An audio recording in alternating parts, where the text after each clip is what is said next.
అందరికీ నమస్కారం. సుఖ ప్రసవన నార్మల్ డెలివరీ అవడం కోసం మనకి ఏంటంటే చాలా పూర్వం 15 మంది కనేవారు. ఎవరికి ఆపరేషన్లు, అందరికీ నేచురల్ గా డెలివరీస్ అయ్యి అలా ఫ్రీగా నార్మల్ గా అంటే సుఖంగా ప్రసవం అవడానికి, ఎప్పుడు కూడా పెద్ద ఇబ్బంది పడకుండా డెలివరీ అవడానికి బోల్డ్ రకాల టెక్నిక్స్ ఉండేవి అనమాట ప్రతి ఇళ్లలో. అలా ఇచ్చే ఫార్ములాలో ఒక ఫార్ములా చెప్తాను మీకు.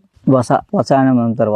వస పొడి, పిప్పల పొడి. వస పొడి 50 గ్రాములు, పిప్పల పొడి 50 గ్రాములు. ఆ పొడి తీసుకుని ఆ పొడిలో 50 గ్రాములు ఆముదం కలుపుకోవాలన్నమాట. కలిపేసి ఒక సీసాలు పెట్టుకుంటే పాడవదు, అలా ఉంటుంది. ఆ ప్రసవం స్టార్ట్ అయినప్పుడు నొప్పులు వస్తాయి కదా, వచ్చినప్పుడు బొడ్డు చుట్టూ రాయాలన్నమాట. బొడ్డు చుట్టూ రాస్తే ఆముదం నేచురల్ పెయిన్ కిల్లర్. ఆముదం ఎక్స్టర్నల్ గా రాస్తే నొప్పులు తగ్గుతాయి. అలాగే పిప్పలకి నొప్పి తగ్గుతుంది. వసాకి ఏంటంటే డెలివరీ ఫ్రీ అయ్యేలా చేస్తారనమాట. అందుకేంటంటే 3 కలిసి పేస్ట్ క్రీమ్ తీసుకున్నాం అనుకోండి, సైడ్ ఎఫెక్ట్లు ఏమి ఉండవు. చక్కగా బొడ్డుకి నొప్పులు వచ్చేటప్పుడు, డెలివరీ టైంలో పెయిన్స్ వచ్చేటప్పుడు కొంచెం బొడ్డు దగ్గర రాశారనుకోండి, చక్కగా నార్మల్ డెలివరీ అయిపోద్ది అనమాట. ఫ్రీగా డెలివరీ అయిపోతుంది. ఎలాంటి సైడ్ ఎఫెక్ట్లు ఉండవు. చక్కగా నార్మల్ డెలివరీ